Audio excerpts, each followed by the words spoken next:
pentadbiran yang baik. Tuan Dipertua, usaha telah dilakukan untuk menangani 2 dari 8 perkara yang saya bangkitkan itu, termasuk penubuhan Suruhanjaya Pencegahan Rasuah Malaysia atau MACC dan Suruhanjaya Pelantikan Kehakiman JAC. Malangnya kedua-dua ni hanya merupakan bayang yang pudar atau shadow, appeal shadow, berbanding dengan institusi-institusi bebas dan berkredibel yang sebenarnya dalam usaha membantras rasuah dan memulihkan keyakinan masyarakat nasional dan antarabangsa mengenai kebebasan kehakiman kita.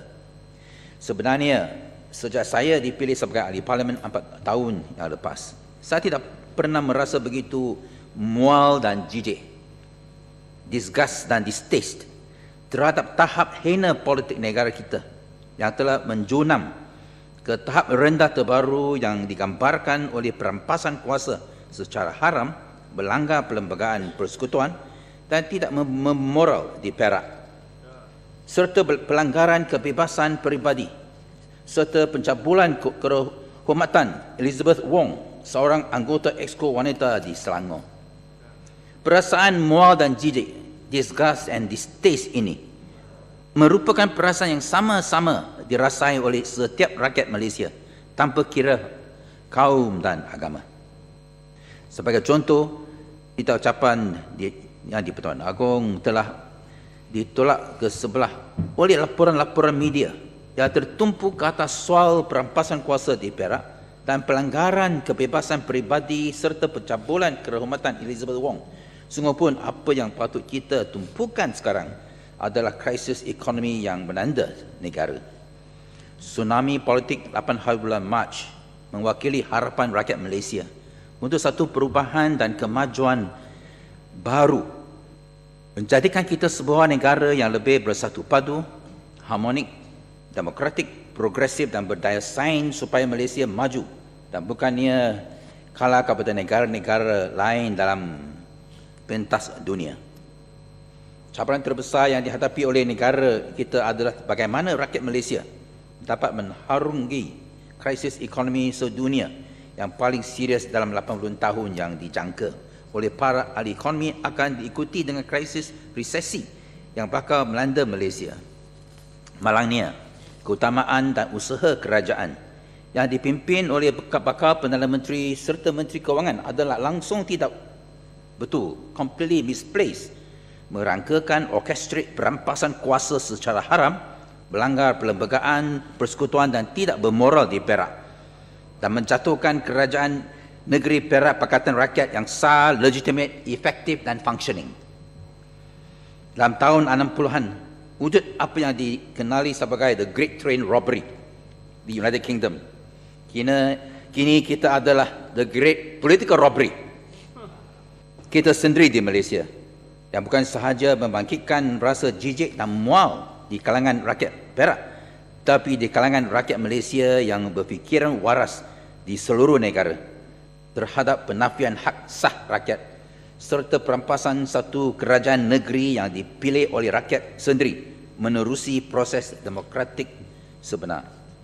Rakyat Malaysia mendapati bahawa mereka telah hilang hak asasi supaya bebas dari jenayah serta rasa takut terhadap jenayah, the freedom from crime and the fear of crime, diperburukkan lagi oleh keengganan pentadbiran Yang Amat Berhormat Perdana Menteri untuk melaksanakan sepenuhnya 125 cadangan Suruhanjaya di Raja Polis demi mencipta satu perkhidmatan polis yang efisien, tidak korup, profesional dan bertaraf dunia yang berkesan dalam mengurangkan kadar jenayah, menghapuskan rasuah dan melindungi hak asasi manusia. Rakyat Malaysia, pelancong dan pelabur semua tidak merasa selamat di negara ini, sama ada di kawasan awam maupun di rumah sendiri. Kini dengan wujudnya the Great Political Robbery yang dirangkakan oleh Yang Amat Berhormat Timbalan Perdana Menteri, rakyat Malaysia juga turut hilang keselamatan hak politik mereka.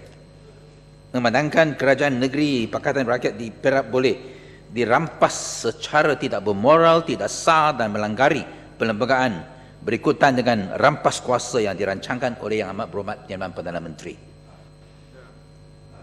Sebagai bakal Perdana Menteri ke-6 Yang amat berhormat daripada kan tidak akan dapat menikmati tempoh 100 hari pertamanya yang biasanya digunakan untuk membuat janji-janji baru kepada rakyat. Kerana apa yang telah dilakukannya dalam tempoh 100 hari sebelum menjadi Perdana Menteri, pre-100 days.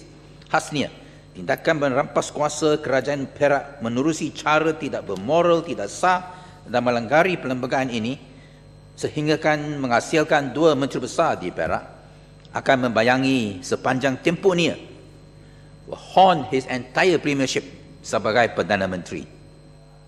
Berikutan dengan insiden rampas kuasa yang tidak bermoral, tidak sah dan melanggari perlembagaan di Perak. Menerusi insiden lompat Parti Wakil Rakyat yang antara lompat balik kemudian defection and re-defection.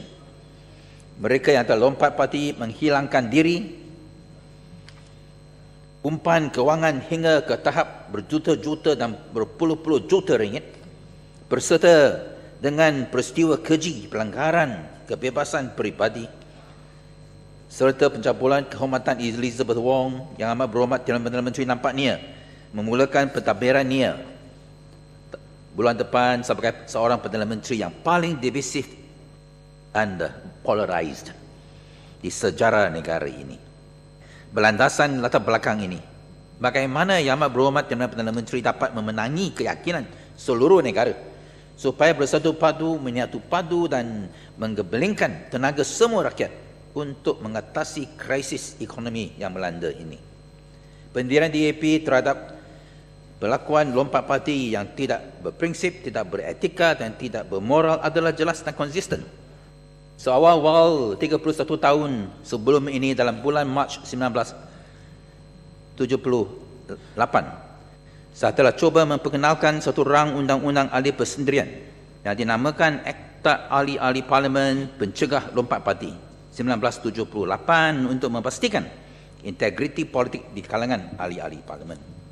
Dalam usul saya pada tahun 1978 dalam Dewan Yang Mulia ini, saya berkata bahawa tindakan lompat parti mana-mana ahli parlimen atau ahli Dewan Undangan Negeri dari parti yang beliau terpilih ke parti yang lain merupakan satu perkara yang paling tidak patut berlaku dan adalah tidak beretika kerana mereka terpilih bukan kerana kualiti peribadi mereka tetapi adalah disebabkan sokongan rakyat yang ditujukan kepada parti yang mereka wakil. Perlakuan itu juga membolehkan ahli politik dan terpilih dibeli dan dijual seperti komoditi di pasaran yang sekarang berlaku berharga begitu leluasa.